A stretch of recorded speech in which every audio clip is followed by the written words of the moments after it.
سورہ نحل کی آیت نمبر 12، 13 اور 14 کا ترجمہ تفسیر پڑھنے سننے کی سعادت حاصل کریں گے۔ اعوذ باللہ من الشیطان الرجیم، بسم اللہ الرحمن الرحیم۔ وَسَخَّرَ لَكُمُ اللَّيْلَ وَالنَّهَارَ وَالشَّمْسَ وَالْقَمَرَ وَالنُّجُومُ مُسَخَّرَاتٌ بِأَمْرِهِ إِنَّ فِي ذَلِكَ لَآيَاتٍ لِقَوْمٍ يَعْقِلُونَ۔ اور اس نے تمہارے لیے رات اور دن اور سورج اور چاند کو کام میں لگا دیا، اور ستارے بھی اسی کے حکم کے پابند ہیں، بے شک اس میں عقل مندوں کے لیے نشانیاں ہیں۔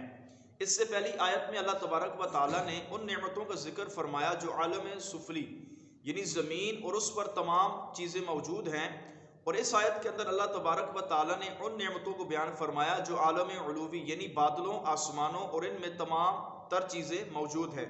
فرمایا یہ سب نعمتیں کائنات کے نظام کی تکمیل اور عالم کے نفع کے لیے ہیں۔ تو ایسی کوئی بات نہیں ہے کہ اللہ تبارک و تعالیٰ نے زمین کے اندر کسی چیز کو پیدا کیا ہو اور اس کا کوئی فائدہ نہ ہو، اسی طرح آسمانوں میں کسی چیز کو بنایا ہو اور وہ بھی بغیر فائدے کے۔ تو اللہ تبارک و تعالیٰ کی ذات نے زمین و آسمان میں جو کچھ بھی پیدا کیا ہے وہ کسی نہ کسی فائدے کے تحت پیدا کیا ہے۔ بے فائدہ اور بے لغو کسی بھی چیز کو اللہ تبارک و تعالیٰ نے نہیں بنایا، جو کچھ بھی ہے وہ مخلوق کے فائدے کے لیے ہے۔ ان فی ذلک لآیات لقوم یعقلون، بے شک اس میں عقل مندوں کے لیے نشانیاں ہیں، یعنی جو لوگ صحیح اور سلیم عقل رکھتے ہیں۔ فرمایا وہ ان چیزوں میں غور کر کے سمجھ جائیں گے کہ اللہ تعالیٰ ہی اپنے اختیار سے ہر کام کرنے والا ہے اور تمام مخلوق اسی کی قدرت کے تحت ہے۔ تو ان چیزوں کے اندر عقل مندوں کے لیے، سوچ و بچار کرنے والوں کے لیے نشانیاں ہیں۔ فرماتے ہیں آیت کریمہ سے تین چیزیں معلوم ہوئیں۔ نمبر ایک، ذرہ معرفت الہی کا دفتر ہے، لیکن اس کے لیے صحیح عقل کی بندے کو ضرورت ہے۔ ہر چیز انسان کو اللہ تبارک و تعالیٰ کی ذات کی پہچان کرواتی ہے۔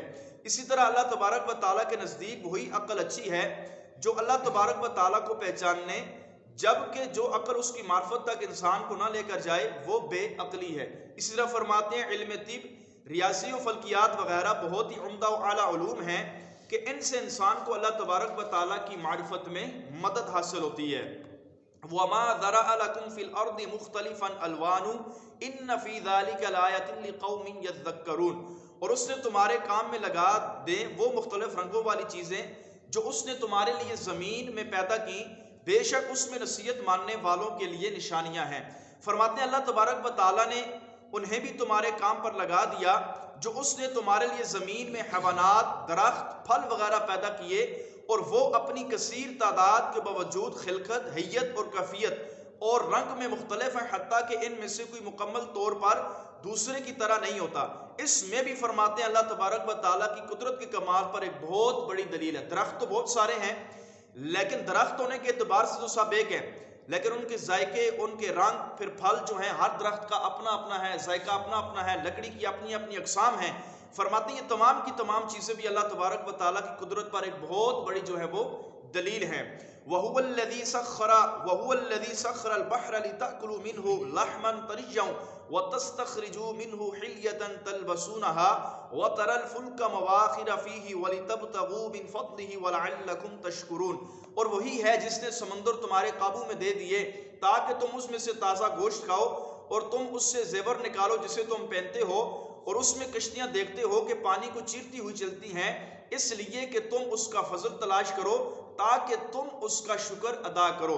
فرماتے ہیں سمندر کی تسخیر کا معنی ہے کہ اللہ تعالیٰ نے انسان کو سمندر سے نفع اٹھانے کی قدرت عطا فرمائی۔ وہ کشتیوں، بحری جہازوں کے ذریعے اس میں سفر کر سکتے ہیں، غوطہ لگا کر انسان سمندر کی تہہ میں پہنچ جاتے ہیں، اور اسی طرح سمندر سے ہم شکار وغیرہ بھی کرتے ہیں۔ لِتَأْكُلُوا مِنْهُ لَحْمًا طَرِيًّا، تاکہ تم اس سے تازہ گوشت کھاؤ۔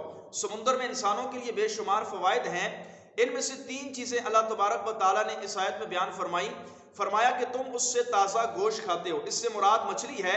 یاد رکھیے کہ سمندری جانوروں میں صرف ایک مچھلی کا کھانا حلال ہے، باقی جتنی بھی سمندری مخلوق ہے اس کا کھانا انسان کے لیے حلال نہیں۔ اور دوسرا فائدہ یہ ہے کہ فرمایا تم سمندر سے اپنی جو ہے وہ پہننے کے لیے، عورتوں کے پہننے کے لیے زیور وغیرہ نکالتے ہو۔